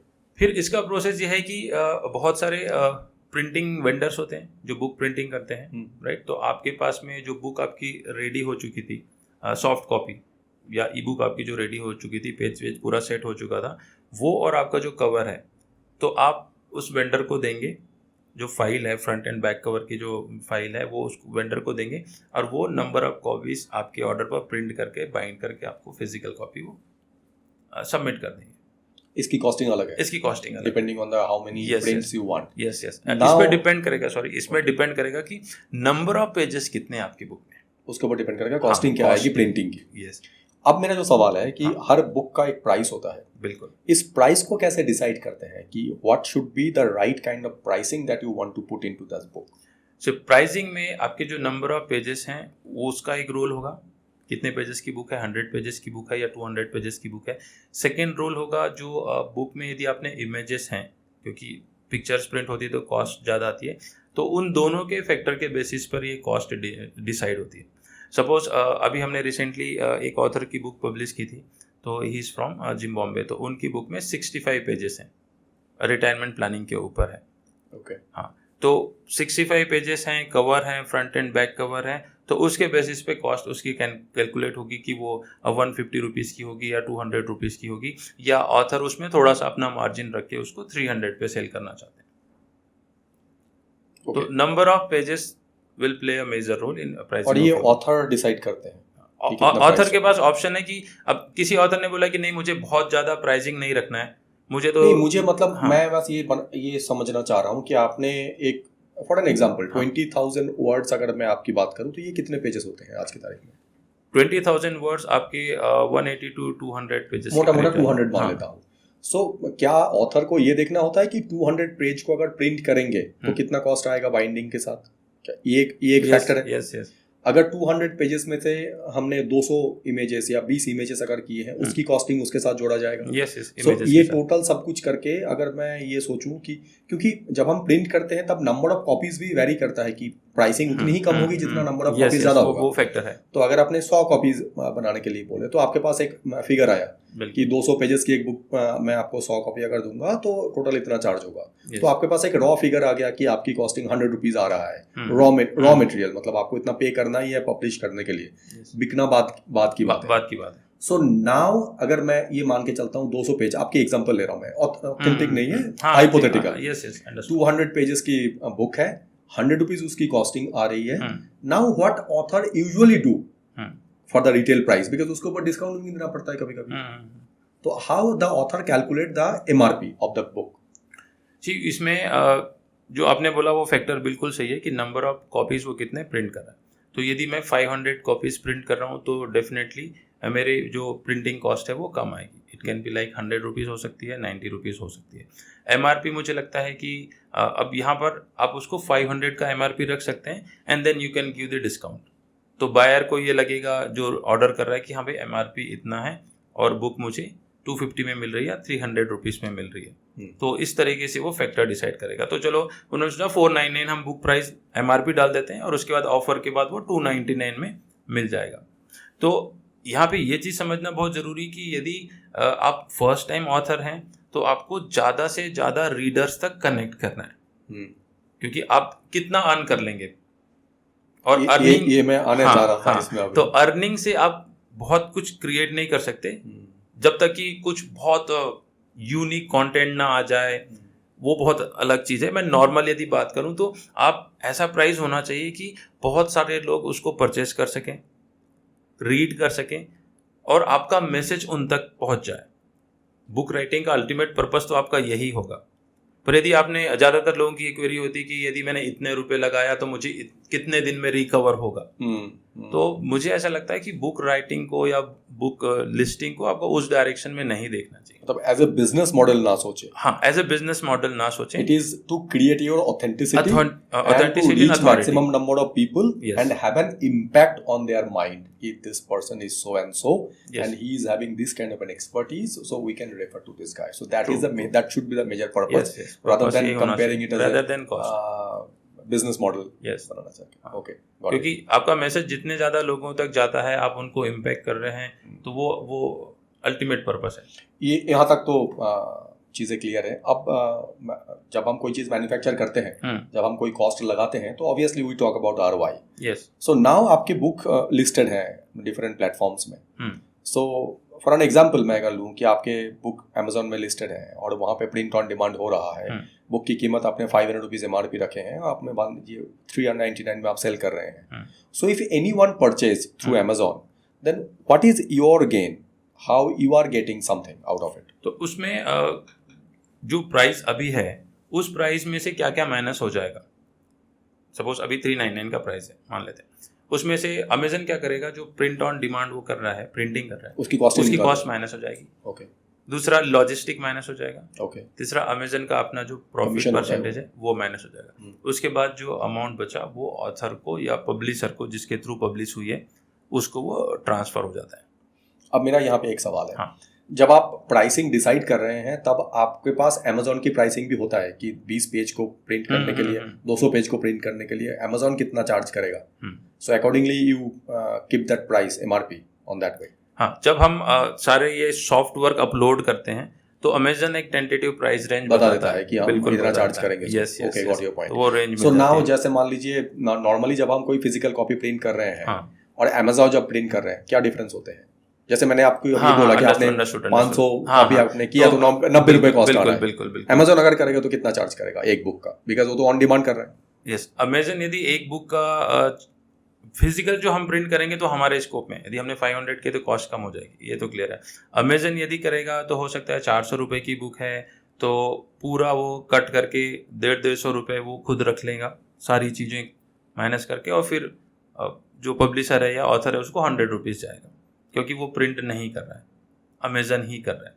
तो यदि फर्स्ट टाइम ऑथर जो है तो उनको क्या स्ट्रैटेजी करनी चाहिए मेरे पॉइंट ऑफ व्यू से, कि उन्हें कुछ 100-200 बुक्स अपने पास रखनी चाहिए, और फिजिकल कॉपी, राइट। और जहाँ भी वो जा रहे हैं, इवेंट करने जा रहे हैं, मीटिंग करने जा रहे हैं, इंटरेक्ट हो रहे हैं, नेटवर्किंग प्लेटफॉर्म पे हैं, तो एज ए अथॉरिटी उनको उसको गिफ्ट करना चाहिए, या जो पोटेंशियल क्लाइंट भी है तो इस तरीके से वो ब्रांड बिल्डिंग में वो हेल्प करेगी उनको। Okay, yes. बाकी मेजरली अगर मैं बात करूं तो अमेजोन में पब्लिश करके विजिबिलिटी मिल सकता है, विजिबिलिटी मिलेगी, फाइनेंशियल अर्निंग उतना ज्यादा वहां पे। फाइनेंशियल अर्निंग के लिए अगेन आपको ही मार्केट करना पड़ेगा, तभी जाके अमेजोन में भी बिकेगा। यस। अदरवाइज बहुत सारी बुक्स डेली लिस्ट हो रही हैं। तो ये जो ऑथर अपने पास जो फिजिकल कॉपी रखते हैं, क्या वो कहीं पे भी बेच सकते हैं इसको एक तरीके से? यस। लोकल स्टोर में रख सकते हैं? बिल्कुल लोकल स्टोर्स में रख सकते हैं, क्रॉस बोर्ड पे रख सकते हैं, एयरपोर्ट पे रख सकते हैं। तो क्या कुछ- लोकल स्टोर जो होता है, जैसे मान हाँ। लीजिए आप जिस शहर से हैं, या आप जयपुर में लिखे हैं, आपने चेन्नई में लिखे हैं, हम्म। तो अगर आपने जयपुर बेस्ड है, वहाँ से अगर आपने प्रिंट कराया तो वहाँ के लोकल स्टोर में रखने के लिए भी क्या पेमेंट करना पड़ता है, पैसा देना पड़ता है? लोकल स्टोर्स के केस में क्या होता है कि चूंकि आपने फर्स्ट टाइम लिखा है तो लोकल स्टोर्स को भी कॉन्फिडेंस नहीं है आपकी बुक सेल होगी या नहीं होगी। प्रैक्टिकल में आपसे शेयर करूँ तो वो या तो ये बोलेगा कि सर आप 10-20 कॉपीज रख दीजिए, बिकेगा तो पैसा मिलेगा, नहीं तो नहीं मिलेगा। ये भी हो सकता है। ओके। ज्यादातर तो यही बोलते हैं कि सर एंड आप हाउ रख मच दीजिए, they keep, how much? Number of copies. नहीं, 10 कॉपी आपने दिए हैं, 400 रुपए के आपने प्राइस बताया है, so what is their take? उनका तो ये वेरी करता है, अगेन हाँ। इंडिविजुअल के ऊपर है। कभी वो 50% भी मांगते हैं। ओके। ज्यादातर केसेस में तो पहला आंसर ये आता है कि sir I am not sure whether ये बुक आपकी सेल होगी भी या नहीं होगी, क्योंकि नए नए हो ना ऑथर, विजिबिलिटी भी उतनी नहीं है, तो आपको एक रिस्क लेना होता है कि ठीक है आप 10 कॉपी अब तो रखो, रखो, विजिबिलिटी रखो, बिकेगा बस तो, हाँ। रखो। जितना वायरल आप कर सकते हो जिस भी मीडियम पे, उसको वायरल करने की कोशिश ना होनी वो चाहिए। लेते कितने हैं, पेमेंट कितना चार्ज करते हैं इसके? रखते समय तो कुछ भी चार्ज नहीं, रखते करते। नहीं, जब आप सेल करते हैं 400 रुपए में उन्होंने सेल किए, हाँ। तो हाउ मच ये वेरी करेगा, कोई 50% भी ले सकता है, कोई 60% भी ले सकता है। How much maximum it goes? It goes around 50 to 60% तक वो रख लेते हैं। बाकी पेमेंट फिर आपको वो, हाँ, करते हैं selling कि आपने के 10 कॉपी दिए थे, 4 बिक गया सर, यस तो 4 का पैसा लेके जाओ, नहीं तो मैं आपको डाल देता हूँ, ऐसा। Yes got your point. So this is the entire process of yes book writing, and that way is goes on. अगर ये अच्छा चलता है, किसको बोला जाता है, कितनी कॉपी सेल होने पे इसको बोला जाता है कि इट्स ए डिसेंट नंबर? नहीं, ऐसा कुछ नहीं है कि इतनी कॉपी सेल होने के बाद में डिसेंट नंबर। जैसे लोग लिखते हैं ना कि Amazon बेस्ट सेलिंग। हाँ, अच्छा, So अब what is Amazon this best funda? Selling, okay, so Amazon best selling एक डिफरेंट कॉन्सेप्ट है। Okay. Best selling in that category है। यस, ऑब्वियसली आजकल और वही उसमें ये फंडा भी चल रहा होता है कि आज जैसे मैंने बुक लिस्ट की तो विद इन 24 आवर्स उस कैटेगरी में ये बुक सबसे ज्यादा सेल हुई। हो सकता है 100 में उस कैटेगरी में कंपटीशन कम था, 100 कॉपीज सेल हुई तो बेस्ट सेलर आप हो गए उस कैटेगरी में। करता है तो जो लिस्ट करता है बुक, आपका जो पब्लिशर जब बुक लिस्ट करेगा वो कैटेगरी सिलेक्ट करेगा कि आपकी बुक कौन सी कैटेगरी में आती है, स्पिरिचुअल में आती है, साइकोलॉजी में आती ताकि है, डिमांड उस तरीके से हाँ, हो और तो, उस तरीके से प्रोबेबिलिटी हाँ, हो तो कि आप जा उस सकें। कैटेगरी में वो बुक को प्लेस करता है। और हो सकता है पर्टिकुलरली उस डे दूसरी कैटेगरी में ट्रैफिक ज़्यादा, उस कैटेगरी में ट्रैफिक कम हो, और आपने पहले से मार्केटिंग कर रखी है कि मैं बुक लॉन्च कर रहा हूँ, और सडनली 20, 30 और 100 कॉपी ऑर्डर हो जाती है, सेल हो जाती है, तो आप अमेजन बेस्ट सेलर हो जाते हैं पर्टिकुलरली उस कैटेगरी में। और ये बेस्ट सेलर कोई हाँ, टाइम पीरियड के लिए होते हैं? उसका एक लोगो होलोग्राम जो है जनरेट होता है। ओके। हाँ, और ये कितने समय के लिए रहता है कि एक बार हो गया तो हाँ, you हो can गया आपका publish it? Amazon best seller हो गया, फिर उसके बाद में आपके जो भी आप प्रिंट use होगी, that? हाँ, तो यू कैन यूज दैट लोगो कि अमेजन बेस्ट सेलर है, आप लाइफ टाइम उसको यूज करते हैं, और ये इस कैटेगरी में था। Okay, so this is the entire process Yes, मोटा yes, मोटा। yes, इस तरीके सो से यू हुआ। Had done this in the year 2020, और आपने बुक 2021 आपका yes. कब पब्लिश हो गया था? 2020 में पब्लिश हो गया था? 2021 में पब्लिश हो गया था। 2021 में आपने publish पब्लिश हो किया था। Along with that book reading, you are into corporate training also. Yes. You are into individual training also. Yes, तो ये आपने कहाँ से शुरू की है और ये इसकी जर्नी कहाँ है, थोड़ा सा इसके बारे में बता दीजिए। ओके। तो कॉर्पोरेट ट्रेनिंग मैंने गुड़गांव के पास भिवाड़ी है, वहीं से स्टार्ट की थी, जहाँ पे मैन्युफैक्चरिंग यूनिट्स है। मैन्युफैक्चरिंग यूनिट्स बहुत ज़्यादा है। ओके। तो जब मैं जॉब में था तब मैंने लिस्ट कर दी बुक, सब कुछ हो गया। फिर उसके बाद ये था कि नहीं, अभी यदि इसको फुल टाइम करना है तो मुझे जॉब क्विट करना पड़ेगा। फिर जब मैंने जॉब क्विट करके ट्रेनिंग स्टार्ट्स की या कोचिंग स्टार्ट्स की, तो एक तो है कोचिंग वाला जो ऑनलाइन चल रहा था वो था। ट्रेनिंग्स के लिए भी फिर मैंने अपने नेटवर्क में कनेक्ट करना स्टार्ट किया कि जो भी सीनियर्स हैं दूसरी ऑर्गेनाइजेशंस में, तो मुझे पहली अपॉर्चुनिटी मिली थी भिवाड़ी में। तो जब मैं वहाँ पे ट्रेनिंग के लिए जाने वाला था तो मैंने उनसे बोला कि सर मैं ये ट्रेनिंग 2 दिन में करूँगा। उन्होंने बोला कोई बात नहीं, प्राइसिंग आपकी जो है वही है। तो मैंने उनसे ये कहा कि मैं पहली ट्रेनिंग हाफ डे करूँगा, दूसरी ट्रेनिंग भी मैं हाफ डे करूँगा। क्यों? क्योंकि मुझे कॉर्पोरेट ट्रेनिंग का उतना एक्सपोजर नहीं था। ओके। पहले हमने अटेंड की थी, बट अटेंड करना और डिलीवर करने में दोनों में डिफरेंस है। पूरी तैयारी कर ली, स्लाइड्स बना लिए, एक्टिविटीज़ रेडी कर ली, और मैं half day training point of view से गया कि चलो हाफ डे में इसको ख़त्म कर देंगे, 10-11 बजे से शुरू होगी, हाफ डे 4 आवर्स में इसको कंप्लीट कर देंगे। बट लकीली वो फुल डे में ही कन्वर्ट हो गई। हमने 10:30 या 11 के अराउंड ट्रेनिंग क्या स्टार्ट इसी की। से पता चलता है कि जो ट्रेनर है वो कितना एंगेजिंग है, जब वो टाइम को ज़्यादा खींच पाते हैं या लोग एंगेज रहते हैं, लोग छोड़ के नहीं जाते हैं ट्रेनिंग, क्या उसी से ही पता चलता है कि ट्रेनर की कैपेबिलिटी क्या है? इसमें एक चीज़ ये है कि जैसे जब मैं एम्प्लॉय था, मैं ट्रेनिंग्स मैंने अटेंड की थी, तो एक थॉट ये होता था कि एक टाइम के बाद में थोड़ा सा वो बोरिंग हो जाता है, कनेक्ट नहीं बन रहा, राइट? तो जब हम ट्रेनिंग देने गए तो ये चीज़ था कि नहीं यार, इसको ना थोड़ा सा इंगेजिंग करना है, बोरिंग नहीं होना चाहिए, एक्टिविटी तो ज़रूर करना चाहिए, और जो पार्टिसिपेंट्स है जो अटेंड कर रहे हैं उनके थॉट प्रोसेस से देखा जाए। तो सपोज हमने 30 मिनट या हमने 45 मिनट तक सेशन हमने किया, उसके बाद में कुछ आप एक्टिविटी करवा दो, कुछ वार्म अप एक्टिविटी करवा दो, या कुछ एनर्जी रेजिंग एक्टिविटी करवा दो। तो उसको इस तरीके से स्टार्ट कर दिया कि वो 4 आवर्स प्लान करके गए थे और फुल डे चला गया। इंगेजमेंट अच्छा हो गया, आप उनके प्रॉब्लम्स भी अंडरस्टैंड कर रहे हो, उनको भी इंक्लूड कर रहे हो। तो पहली ट्रेनिंग हाफ डे प्लान की थी, फुल डे हो गई, second training half day plan की थी, फुल डे हो गई। वो दोनों ट्रेनिंग से ये कॉन्फिडेंस आ गया कि हाँ, अब इजीली फुल डे की ट्रेनिंग की जा सकती है। उनका फीडबैक भी positive. This is we are talking about the corporate training. Now my point is, यहाँ पे 2-3 सवाल है। Yes. पहला सवाल ये है कि ये in your own personal experience, ये कॉर्पोरेट ट्रेनिंग किस टाइप की ऑर्गेनाइजेशन समझते हैं? बिकॉज आज की तारीख में तो हम स्टार्टअप को भी एक कल्चर बोलते हैं, वहाँ पे भी टीम होते हैं, लोग काम करते हैं। सो एक अफोर्डेबिलिटी एक क्वेश्चंस होते हैं, और एक अंडरस्टैंडिंग एक क्वेश्चन होते हैं कि अगर अंडरस्टैंडिंग है, अगर आपको लगता है कि your employ need this kind of activities और training to get a better productivity और to gain a better productivity, so एक अंडरस्टैंडिंग एक मैटर है, बिकॉज उसका एक कॉस्ट है। Yes, उसको भी अफोर्ड करना पड़ता है, क्योंकि आज की तारीख में तो ऐसा है कि 8 घंटे की जगह आप 10 घंटे काम करा लो, 12 घंटे काम करा लो, तो आप ज़्यादा स्मार्ट हो, रादर देन आप उसको ग्रूम कर रहे हो। सो वो चर्निंग कल्चर ज़्यादा इम्पॉर्टेंट हो चुका है, ग्रूमिंग कल्चर तो है नहीं। सो ये जो कॉर्पोरेट कल्चर आपने, कॉर्पोरेट ट्रेनिंग आपने शुरू की है, इसकी एक्सेप्टेबिलिटी कहाँ से होती है और चैलेंजेस कहाँ पे आपको नजर आता है? देखिए, कॉर्पोरेट ट्रेनिंग की नीड तो सभी जगह है। सपोज किसी के 5 टीम मेंबर्स हैं, 20 टीम मेंबर्स हैं, तो उनको रिक्वायरमेंट है। अब आप देखिए कि डेली बेसिस पे मंडे टू सैटरडे आपकी टीम काम में बिजी है, ठीक है, वो रिजल्ट दे रहे हैं या नहीं दे रहे हैं, but they are completely engage है। अब एज ए फाउंडर या ऑनर को देखना पड़ेगा कि कब हमने इनको एक रूम दिया रिलैक्स करने के लिए, रिफ्लेक्ट करने के लिए, या लर्न करने के लिए, या जो हम पिछले 6 मंथ से 1 ईयर से वर्क कर रहे हैं, तो वो रिफ्लेक्शन स्टार्ट करें कि ये चीज़ें सही चल रही है, ये चीज़ें सही नहीं चल रही है, यहाँ पर हमें और इक्विप्ड होने की ज़रूरत है, यहाँ पे हमें और नई चीज़ें जानने की ज़रूरत है। बाकी ऑर्गेनाइजेशंस ट्रेनिंग करवा रही है, तो वो एम्प्लॉय के लिए ट्रेनिंग प्लान करें, ठीक है। तो एम्प्लॉय पूरा टाइम बिजी है, काम कर रहा है, आउटपुट दे रहा है, स्ट्रगल्स हैं, चैलेंजेस हैं, तो कहीं ना कहीं उसको एक डिफरेंट एनर्जी देने की ज़रूरत है, डिफरेंट पर्सपेक्टिव एड ऑन करने की ज़रूरत है उसके वर्क प्लेस में।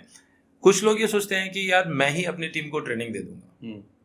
अब यदि आपका कोई टीम मेंबर है, तो हो सकता है वो आपके साथ उतना ओपन अप ना हो, आपको सारे प्रॉब्लम्स ना बताए, जो थर्ड पर्सन को बता सकता है शेयर, और हो सकता है आप उसको पूरी चीज बताएं भी, वो 100% इम्प्लीमेंट ना भी करें, तो और आप वही बताएंगे जो आपके काम के हैं, जिससे वो काम निकलवा सके।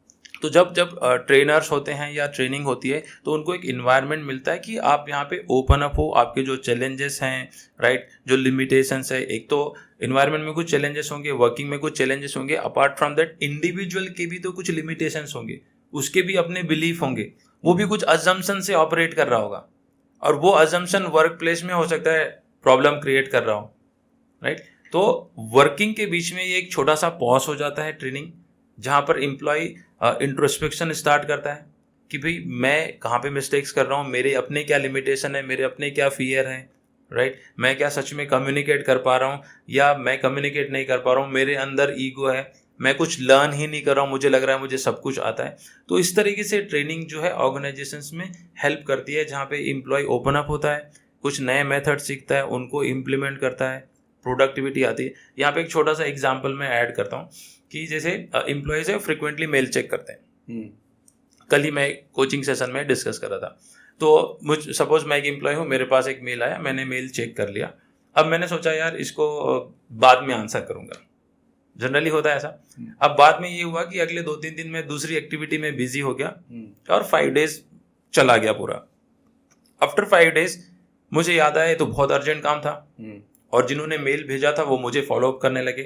अब इस 5 डेज का जस्टिफिकेशन तो कुछ भी नहीं है, चला गया ये तो यदि हम उनको ये बोले कि आप यहाँ पर एक छोटी सी मेथड लगा लो या स्ट्रैटेजी लगा लो जिसको वन टच बोल सकते हैं, कि जब भी मैंने कोई मेल रीड किया तो जस्ट एज अ टच मैंने मेल रीड किया तो मैं उसको अंडरस्टैंड कर रहा हूँ क्या लिखा हुआ है, मेरा फोकस जा रहा है, मेरी एनर्जी जा रही है, मेरा टाइम जा रहा है, राइट, और मैं उसको पोस्टपोन कर दे रहा हूँ, प्रोक्रेस्टिनेट कर दे रहा हूँ। Yes. तो बेटर है उसको वन टच लगाएं।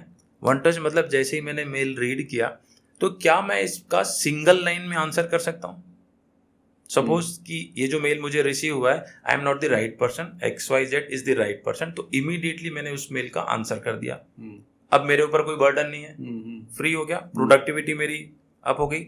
या सपोज उस मेल में मुझे कुछ इन्फॉर्मेशन मांगी है तो मैं ये आंसर कर दूं कि we are working on this project, we need 10 more days, at least respond, so that जिन्होंने मेल किया है उनको ये तो पता चल जाएगा कि आपने रीड किया और आपने आंसर कर दिया। या आप उनको कुछ इन्फॉर्मेशन दे सकते हैं कि इतने दिन और चाहिए, he is the right person, या अभी मेरे पास पूरी इन्फॉर्मेशन नहीं है, 4 days के बाद मैं आपको आंसर करूंगा। मुझे थोड़ा सा डिस्कनेक्ट ये आता है आज की तारीख में जब मैं देखता हूँ ये जो मेल कल्चर है, this is always said that it is a corporate culture. So corporate is the believe on this mail communication and other thing. आज की तारीख में कॉर्पोरेट के साथ एक स्टार्टअप का भी कल्चर डेवलप हो चुका है। यस, जो देसी भी हो सकता है, ऑर्गेनाइज्ड भी हो सकता है, स्ट्रक्चर्ड भी हो सकता है। True. How you find that startups are engaging in this way और they are accustomed in this manner कि मेल पे कम्युनिकेशन हो सके या उनको रिस्पॉन्ड किया जा सके, बिकॉज मेल से तो ज़्यादा ऑथेंटिसिटी उनका व्हाट्सएप में दिखता है। जी, मेल कम्युनिकेशन से एक तो ये है कि काफ़ी क्लैरिटी भी रहती है। व्हाट्सएप में बहुत ज़्यादा कम्युनिकेशन हो जाते हैं। मुझे अच्छे से याद है जब मैं महिंद्रा में था और व्हाट्सएप स्टार्ट हुआ था, कॉर्पोरेट कम्युनिकेशन के लिए पहले वो बैन था कि WhatsApp is not a platform for corporate communication. क्योंकि उसमें सपोज इमेजिन करो कि किसी ने कोई ड्राइंग शेयर कर दी, वो वाया आपके कंप्यूटर को चली गई, तो अनऑफिशियली लोग व्हाट्सएप कल्चर यूज करते हैं कॉर्पोरेट के लिए, जबकि ये ऑर्गेनाइजेशन ने डिसाइड करना है कि हमें व्हाट्सएप कम्युनिकेशन करना है या नहीं करना। उसमें ये भी होता है कि ग्रुप्स फॉर्म हो गए, आपको मिडनाइट मैसेज आ रहे हैं, मॉर्निंग में मैसेज आ रहे हैं। मैंने यदि मिडनाइट मैसेज किया तो मेरी एक्सपेक्टेशन होगी कि आप सुबह सुबह उसको चेक करो। हो सकता है एम्प्लॉय चेक करे ना करे, तो ईमेल वाला ज़्यादा बेटर है। बट ईमेल में भी क्या होता है कि यदि वो कंटिन्यूअस मेल चल रहा है, मेल लूप चल रहा है, मैंने मेल किया आपको, आपने मुझे मेल किया, मेरे बॉस सीसी में, आपके बॉस सीसी में है, but nobody is taking action, तो वो मेल कल्चर भी सही नहीं है। तो क्या जब आप कॉर्पोरेट कल्चर या कॉर्पोरेट में जब आप ट्रेन करते हैं तो क्या उसमें ये एक मुद्दा है? यस, ये एक मुद्दा है। यस, तो इसमें follow this kind of. Yes, तो यदि मैंने आपको 3 बार मेल किया या 4 बार मेल किया तो एक बार होनी चाहिए, एक लिमिट होनी चाहिए कि भाई मैं 4 टाइम्स, जिसको हम टैट बोलते हैं। हाँ, तो वो हमने 3 टाइम्स मैंने यदि आपको मेल किया, आपने मुझे मेल किया और all the seniors are involve in CC, तो they have to take action कि भाई ये मेल में चल क्या रहा है। अदरवाइज तो वो नेवर एंडिंग हो जाएगा, प्रॉब्लम सॉल्व ही नहीं होगी। और आपने उसमें देखा होगा कि एक तरीके से वो शादी कल्चर हो जाता है। वो सीसी में इतने सारे लोग हैं, कोई एक्शन ही नहीं ले रहा, सारे बैठे हुए हैं, वो मेल चल रही है, रिमाइंडर्स चल रहे हैं। तो एक लेवल की एक अकाउंटेबिलिटी है, रिस्पॉन्सिबिलिटी है, सीनियर लेवल की अपनी अकाउंटेबिलिटी रिस्पॉन्सिबिलिटी है, तो उनको देखना है कि यदि ये टीम मेंबर क्या आपकी ट्रेनिंग में ये पार्ट होता है कि जैसे मान लीजिए फॉर एन एग्जांपल मैं ये लेता हूँ कि आज की तारीख में आप किसी स्टार्टअप में जाके अपना प्रोग्राम रन कर रहे हैं, तो जब आप कोई स्टार्टअप में अपना प्रोग्राम रन करते हैं, so what are the modules you follow? Startups में जब हम ट्रेनिंग दे रहे हैं तो फर्स्ट ये है कि जो एम्प्लॉय है उनके क्या रोल्स है, क्या रिस्पॉन्सिबिलिटीज़ है, ठीक है।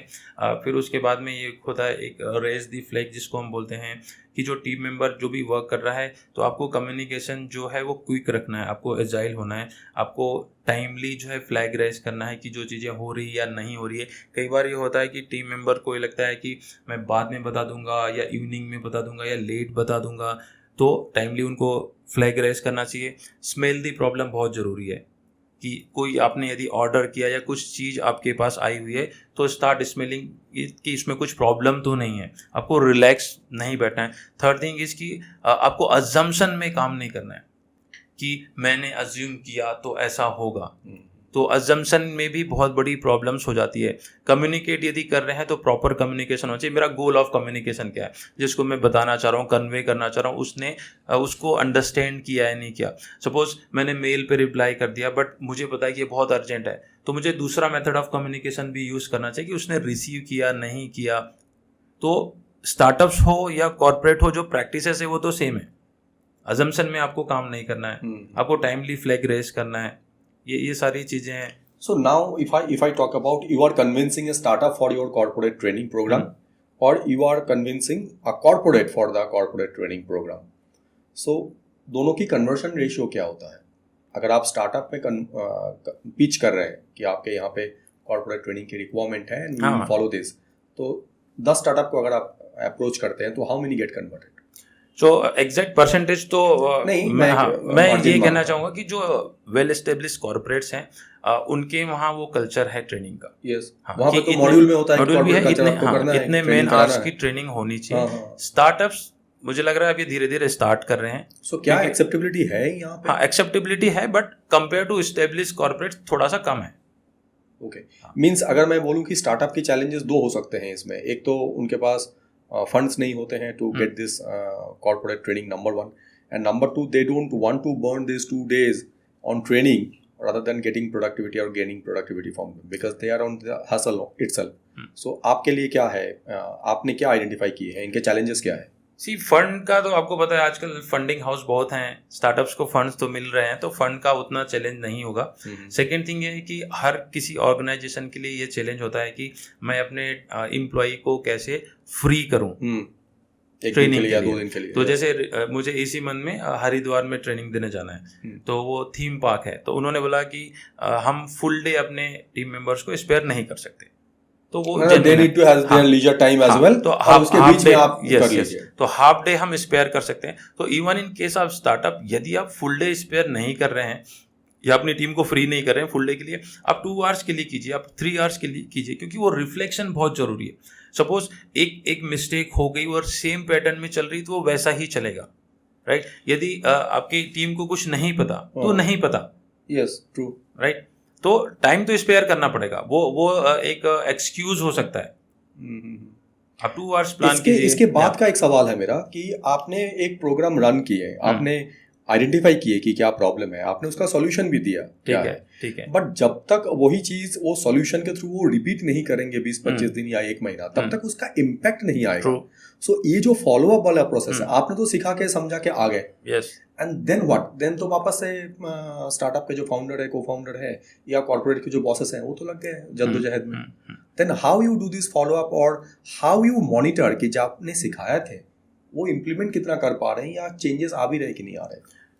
तो ये क्वेश्चन जनरली जो लोग फर्स्ट टाइम अपनी टीम की ट्रेनिंग प्लान करते हैं, या उनका भी रहता है. क्यों? क्योंकि वो फर्स्ट टाइम अपनी पॉकेट से कुछ पे करने वाले हैं. तो उनको लगता है कि हमने इनको ट्रेनिंग दे दी और इनमें कुछ चेंज नहीं आया, तो उनका सोचना उनकी जगह बिल्कुल सही है कि ये वेस्टेज ऑफ मनी है. Wastage of money. बट आप खुद सोचिए कि आज जो हमने ट्रेनिंग ली है, राइट, तो इसको हमको कल्चर में लेके जाना पड़ेगा. जो भी हमने लर्न किया है, it should be a periodical process. हाँ, पीरियडिकल प्रोसेस होना चाहिए. Point number 1. पॉइंट नंबर 2, क्या हम अपने पास कोई ट्रैकर रखें, ट्रैकिंग मैकेनिज्म रखें? एज ए फाउंडर या स्टार्टअप बोल रहे हैं कि एज ए ट्रेनर बात करें? हर किसी के लिए उनके पास भी होना चाहिए. उनके पास होना चाहिए कि आपने इस महीने में आपने कॉर्पोरेट ट्रेनिंग ऑर्गेनाइज की. तो हम एम्प्लॉय की यदि बात करें स्टार्टअप या कॉर्पोरेट के, तो भी ये हमने ट्रेनिंग्स ली है, तो हमारा खुद का कुछ ट्रैकर है या चेक पॉइंट है भी या नहीं. देखिए, ट्रेनर को तो आपने 3 hours 4 hours के लिए इनवाइट किया, ट्रेनिंग प्लान किया.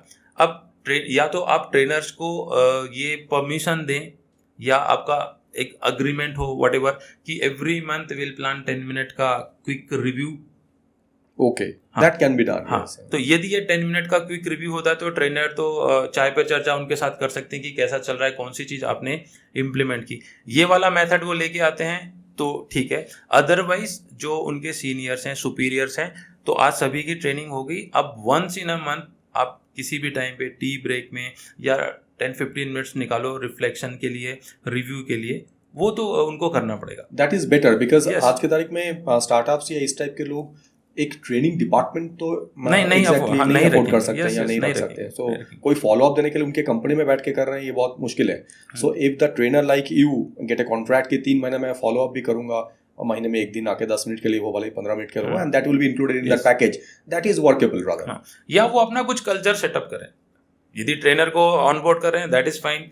कॉस्ट थोड़ी सी इन्वॉल्व होगी, या आपको लगता है कि नहीं, हमने एक बार ट्रेनिंग ले ली. अगर आपसे कुछ मैं ऐसा एक्सपीरियंस जानना चाहूँ कि आपने कोई ऐसा फनी इंसिडेंस आपने एक्सपीरियंस किए, कभी कभी अपने ट्रेनिंग पिच किए हैं और हाँ। कुछ ऐसा कैओस क्रिएट हुआ है, ऐसा कुछ शेयर नहीं, करना चाहेंगे? मैंने रिसेंटली इंदौर में ही एक ट्रेनिंग दी थी मार्च में। तो उन्होंने फर्स्ट टाइम अपनी टीम की ट्रेनिंग प्लान की। वुड में वो डील करते हैं, टिम्बर में। तो हमारी 2 to 3 आवर्स की ट्रेनिंग हुई। ओके। उसके बाद में अब ये क्वेश्चन तो सभी का आता है, यार मैंने एक बार ट्रेनिंग दे दी या हमने आपसे एक बार ट्रेनिंग ले ली, व्हाट नेक्स्ट, क्या बेनिफिट मिलेगा।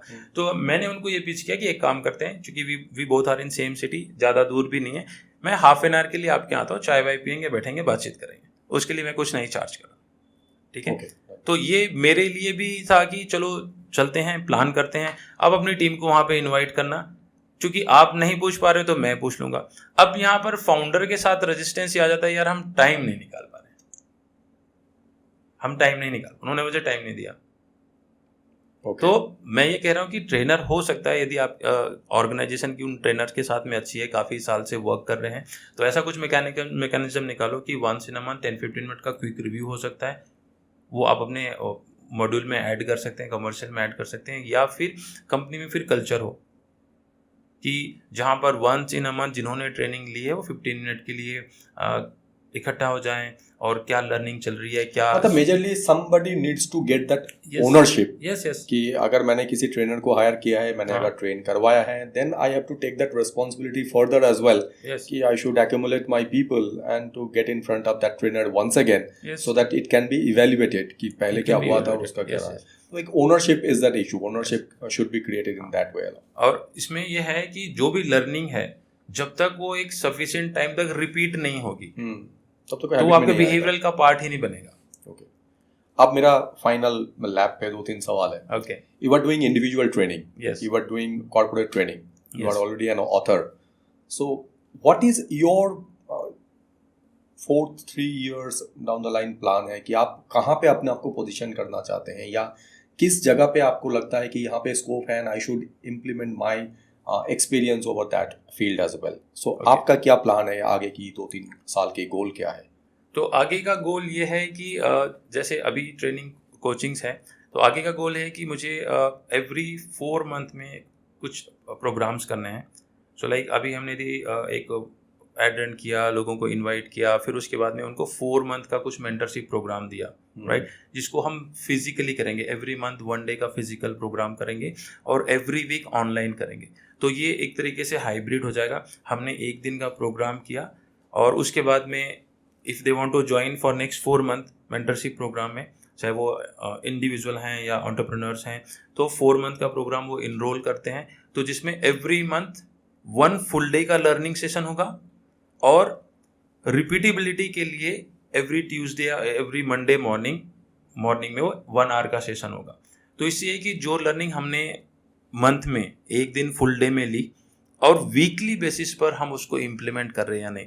तो as a trainer and coach ये भी ज़रूरी होता है कि मैंने आपको कुछ लर्निंग दी, उसके कारण आपके इंटरनल वर्ल्ड में क्या डिस्टर्बेंस आ रहा है और आप उसको कैसे एडजस्ट कर रहे हो, या आपकी कुछ क्वेरीज हैं जो आप सॉल्व नहीं कर पा रहे हो। तो अभी नेक्स्ट 2 to 3 ईयर्स ये प्लान है कि इस तरीके का 4 मंथ का प्रोग्राम स्टार्ट करना है, एक पूरा का पूरा वो बैच के फॉर्म में उसको लेके जाना है, ताकि सभी के साथ में ग्रुप लर्निंग हो, फुल डे लर्निंग हो, एक्टिविटी के साथ में हो, और वीकली बेसिस पर हम ऑर्गेनाइज रहें कि हाँ इस वीक में हम ये करने वाले हैं, मेरी ये प्रोग्रेस है। या सपोज 1 डे तो आपने लर्निंग कर ली, फिर आप डिरेल हो गए, पॉसिबल है। तो ऑनलाइन होने से क्या होगा कि एक अकाउंटेबिलिटी और अप हो जाएगी, ऑनरशिप और अप हो जाएगी। लोग तो कैसे आप तक पहुंच सकते हैं इन सब चीज़ों के लिए?